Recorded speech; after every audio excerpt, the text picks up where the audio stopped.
যদিও আজকে ছাদে পরাগায়ন করার মতো কোনো মেয়ে ফুল ফোটেনি, তারপরও এই যে তারা বসে ফুলের মধু খাচ্ছে, তিনটা প্রজাপতি।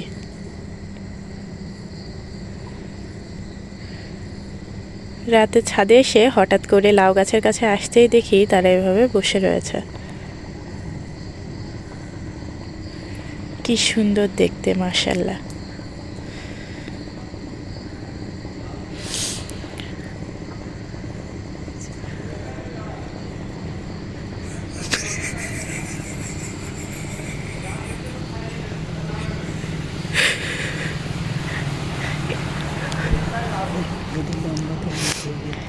এই যে এটা একটা মেয়ে ফুল, কিন্তু এটা অবশ্য এখনো ফোটেনি, 2-1 দিন বা তার পর হয়তো বা ফুটবে। এই যে উপরেও রয়েছে আরও একটা মেয়ে ফুল।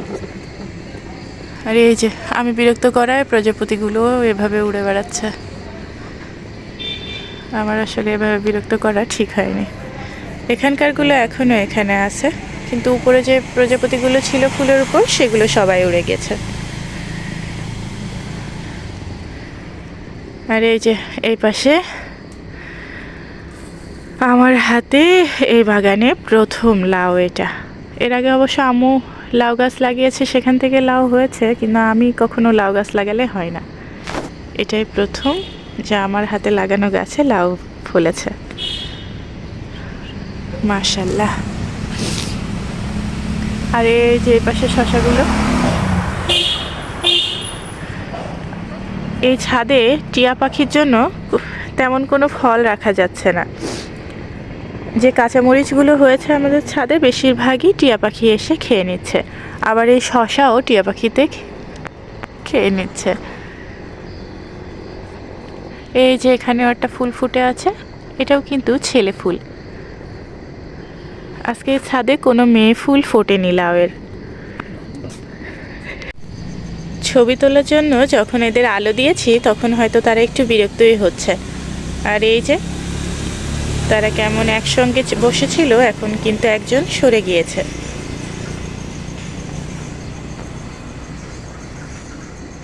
আমার চ্যানেলে তোমরা যদি এমন আরও অনেক সুন্দর সুন্দর ভিডিও দেখতে চাও, তাহলে প্লিজ আমার চ্যানেলটিকে সাবস্ক্রাইব করো। তোমরা আমার চ্যানেলটিকে সাবস্ক্রাইব করলে এবং আমার পাশে থাকলে, কমেন্টস করলে আমি আরও অনেক সুন্দর সুন্দর ভিডিও বানাতে আগ্রহী হই।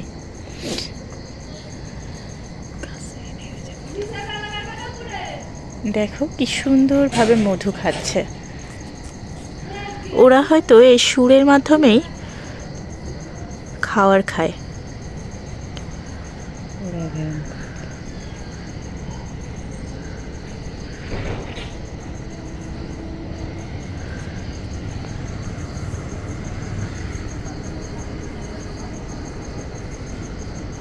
প্রজাপতির লেজ, আমি আগে কখনো অবশ্য এত কাছ থেকে প্রজাপতিকে এভাবে দেখিনি। দেখো ওরা কেমন লেজটা কেমন ফুলের মতো হচ্ছে, এমন যে প্রজাপতির লেজ এমন হয় আমি কখনোই দেখিনি।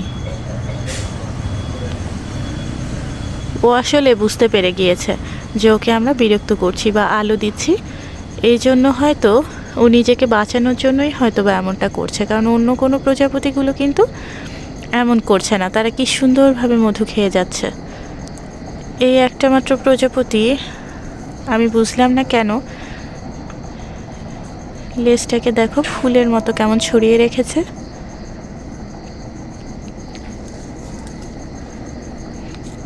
বিছু থেকে নাকি প্রজাপতি হয়, কিন্তু সেই বিছু থেকে, এই ভয়ানক বিছু থেকে হওয়া জিনিসটাই যে এত সুন্দর হয়, যাকে আমরা দেখতে এত পছন্দ করি, কিভাবে হয় কে জানে। এই যে সুরের মাধ্যমে টেনে টেনে তারা মধু খাচ্ছে।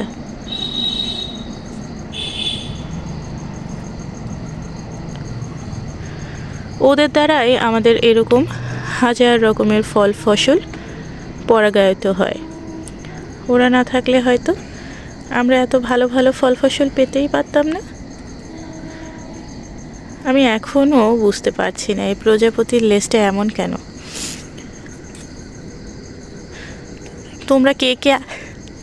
তোমরা কেউ যদি এটা জেনে থাকো ওরা কেন এমন করছে তাহলে প্লিজ কমেন্টস করে জানিও। আর তোমরা কে কে আগে এমন দেখেছো সেটিও জানিও। আমি কিন্তু আজকে প্রথম এটি দেখলাম। এর আগে কাছে থেকে প্রজাপতি দেখা বলতে এরকমভাবে কখনো দেখিনি। খুব কাছে থেকেই দেখেছি, তবে এরকম যে একদম বসে আছে আমি ওদের এত বিরক্ত করার পরেও উড়ছে না, এরকম আসলে কখনো হয়নি। ওপরের প্রজাপতিগুলো কিন্তু উড়ে গিয়েছে। সেগুলো যখন আমি ভিডিও নিচ্ছিলাম তখন কিন্তু তারা ফুলের উপর থেকে উড়ে গিয়েছে। মাঝে মাঝে রাতে এমন ছাদে আসলে দেখি ফড়িংগুলো বসে থাকে। ওরা রাতে দেখতে পায় না নাকি কে জানে, ওরা কিন্তু বসেই থাকে। ওদের যত কাছেই চলে আসি না কেন, ওদের ধরে ফেললেও ওরা উড়ে যায় না, বসে থাকে। আর আজকে দেখছি এই প্রজাপতিগুলোকে এই রাতের বেলায় এখানে যদি কোনো মেয়ে ফুল থাকতো তাহলে হয়তো পরাগায়িত হয়ে যেত। আমার ছাদে এই ধরনের প্রজাপতি বা কোনো পোকামাকড় এদের মাধ্যমে যেমন পরাগায়িত হয়, এছাড়াও কিন্তু আমি নিজে থেকেও লাউয়ের পরাগায়ন করে দেই। তোমরা যদি কেউ এই জিনিসটা দেখতে চাও তাহলে কিন্তু আমাকে কমেন্টস করে জানাতে পারো। আমি তোমাদের একদিন দেখিয়ে দেব কিভাবে হ্যান্ড পলিনেশনের মাধ্যমে অনেক ভালো ফল ফসল পাওয়া যেতে পারে, বিশেষ করে লাউ।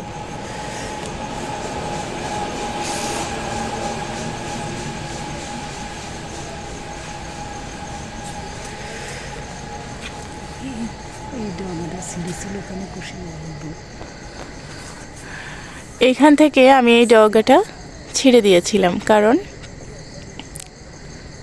এভাবে ডগা ছিঁড়ে দিলে নাকি অনেকগুলো করে কুশি বের হয়, আর সেখান থেকে অনেক বেশি লাউ পাওয়া যায়।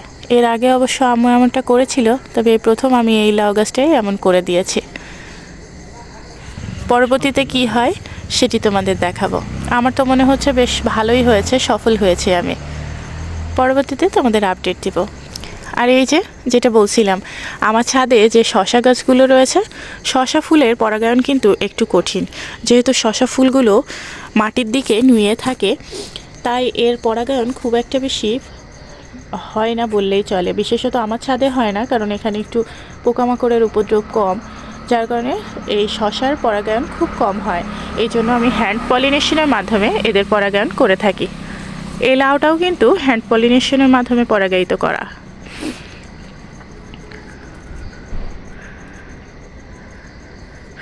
আমি একটু অসুস্থ থাকার কারণে বেশ কয়েকদিন ধরে খুব ভালো কোনো ভিডিও দিতে পারছি না, আর ছাদ বাগানের পরিচর্যাও খুব একটা বেশি করা হচ্ছে না। আম্মু যতটুকু করে এটুকুই, আমি কোনো রকম কোনো পরিচর্যাই ছাদের করতে পারছি না। আমি খুব শিগগিরই তোমাদের অনেক সুন্দর সুন্দর ভালো ভিডিও দেওয়ার চেষ্টা করব। তোমরা কিন্তু আমার সাথেই থেকো, আর আমার চ্যানেলটিকে সাবস্ক্রাইব করতে ভুলো না। প্লিজ আমার চ্যানেলটিকে সাবস্ক্রাইব করো এবং বেল নোটিফিকেশন বেলটি অন করে রেখো। কমেন্টস এবং লাইক করতেও ভুলো না। আমার তো ওদেরকে রেখে এখান থেকে যেতেই মন চাচ্ছে না। ওদের এই মধু খাওয়া আমার দেখতে ভীষণ ভালো লাগছে। কে জানে এই এক টুকরো লাউ ফুলে কতই বা মধু আছে, 3 জন মিলে খেয়েও শেষ করতে পারছে না। আর এই মহারাজ মনে হয় ছেলে। ওকে দেখে যেরকম রাগী মনে হচ্ছে, আমার ধারণা ও কোনো ছেলে প্রজাপতি। তোমরা যদি কেউ জেনে থাকো জানিও তো। আমার এসবগুলো জানতে ভীষণ ভালো লাগে। আমি যখন যেই কাজটা করি তখন সেটা নিয়ে একটু জানার চেষ্টা করি, বোঝার চেষ্টা করি যে না কিভাবে কি হয়।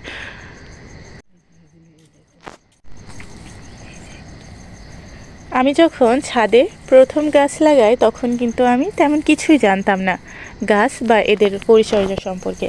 যখন প্রথম গাছটি লাগাই তারপর থেকেই কিন্তু এই যে দেখো কত সুন্দর একটা বেগুন এসেছে। এই যে এখানে এটিও কিন্তু মেয়ে ফুল, এই মেয়ে ফুল থেকেও বেগুন হবে। এই যে ফুল, বেগুনের ফুল দেখতে কিন্তু মাশাআল্লাহ অনেক সুন্দর। হ্যাঁ, যেটা বলছিলাম আর কি, আমি যখন প্রথম ছাদ বাগান করি তখন কিন্তু সেই ছাদ বাগান করার সময় প্রথম গাছ যেটি লাগিয়েছিলাম সেটি লাগানোর পরে আমার মনে হলো যে গাছ তো লাগালাম, এখন এই গাছকে বাঁচিয়ে রাখবো কী করে। বিশেষত আমার বাবা বলছিল ছাদে এভাবে গাছ হয় না, কিভাবে গাছ হবে এই অল্প মাটিতে। তো আমি জানার চেষ্টা করলাম যে আসলে অল্প মাটিতে কি গাছ হয় না, আর হলেও সেটা কিভাবে হয়। সেটি জানার চেষ্টা থেকেই আমি এ সম্পর্কে বেশ খানিকটা পড়াশোনা করলাম, আর তারপরে জানতে পেলাম যে না, এভাবেও গাছ করা সম্ভব। আর তারপর থেকেই সেই সব ট্রিক্সগুলো কাজে লাগাতে শুরু করেছি। আর এই যে দেখো, এই যে তোমাদের এর আগে একটা ভিডিওতে হয়তো বলেছিলাম যে আমার ভাই বাসায় নেই। ও যেহেতু বাসায় নেই, এই যে সে যাওয়ার আগে এই পেয়ারা দুটোকে দেখে বলে গিয়েছে যে এই পেয়ারা দুটো যেন তার জন্য রেখে দেওয়া হয়। আম্মু এগুলোকে প্যাকেট করে রেখে দিয়েছে, আর এখন পেয়ারাগুলো পেকে গিয়েছে। প্রতিদিন আমি দেখি, কিন্তু আমাকে কিন্তু খেতে দেয় না, রেখে দিয়েছে, যবে আমার ভাই আসবে তখন তাকে খাওয়াবে। এই যে এখানেও সাদা বেগুন, ডিম বেগুন হয়েছে, আর একটা ওই পাশে আরও একটা ডিম বেগুন আছে, তবে এটা বীজের জন্য আম্মু রেখে দিয়েছে। দেখো কেমন মিষ্টি কুমড়ার মতো শেপ হয়েছে, দেখতে কিন্তু ভীষণই সুন্দর এই ডিম বেগুন। এগুলো মনে হয় ডিমের পাশাপাশি রেখে দিলে কেউ বুঝতে পারবে না খুব সহজে ডিম নাকি বেগুন। তোমাদের কার কার আমার মতো এমন ছাদ বাগান রয়েছে, আর কে কে আমার মতো এই রকমভাবে রাতের বেলা ছাদ বাগানে গাছগুলোকে দেখতে আসো, প্লিজ কমেন্টস করে জানিও তো। আমার কিন্তু রাতে ছাদ বাগানে এসে এভাবে গাছগুলোকে দেখতে ভীষণ ভালো লাগে। আমার মনে হয় সারাদিন ওরা আমাদের কথা বুঝতে পারে না, আর আমরা ওদের অসুবিধা সুবিধাগুলো অত ভালো করে বুঝতে পারি না যতটা রাতের বেলা পারি। দেখো আমার এই যে ডাল থেকে বসানো যেই চারা গাছগুলো হয়েছিল চন্দ্রমল্লিকার, সেগুলোতে কিন্তু কুড়ি চলে এসেছে, প্রত্যেকটি ব্রাঞ্চেই কুড়ি চলে এসেছে। কি মাশাআল্লাহ সুন্দর দেখতে লাগছে না?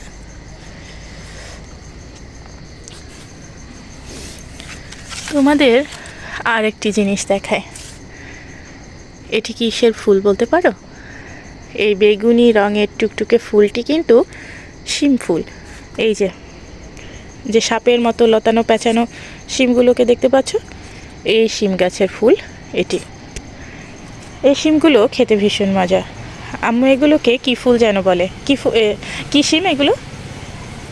চিনি চাম্পা। এগুলোকে চিনি চাম্পা শিম বলে।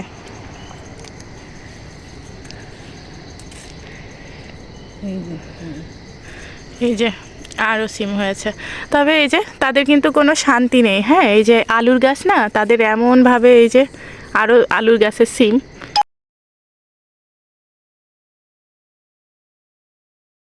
এমনভাবে পেঁচিয়ে রেখেছে যেন ওদের আর খুঁজে পাওয়াই যাচ্ছে না।